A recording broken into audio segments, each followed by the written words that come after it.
What is the oldest home that you'd be able to lift when you're doing a foundation repair project?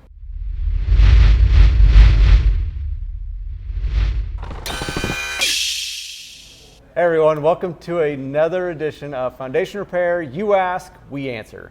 Today's question is, what is the oldest home that you'd be able to lift when you're doing a foundation repair project? Thanks. And the answer, unsurprisingly, is it depends. It depends on a lot of things, but the limiting factor is almost always the strength of your footing. The footing is that concrete perimeter that goes under your exterior of your home and supports those load-bearing walls. Our piers can hold thousands and thousands of pounds, but how strong your footing is and what materials it was constructed with is going to determine whether we're able to put enough pressure to achieve lift. Yeah, great answer, Garrett. And just to kind of go a little bit further with Garrett's answer is the strength of your footing is the ultimate factor of whether or not you can lift. Yeah, the piers will lift out of the ground, but whether that footing is able to take the forces and not crumble or crack or break is a whole nother story.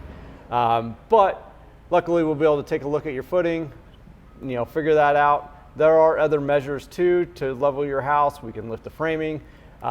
We can also re-pour new footing, whatever it may be. There are other methods to be able to lift your house if that's something you are 100% wanting to do. Thanks, Brian. All right, thank you guys for joining us, and that is another episode of You Ask, We Answer.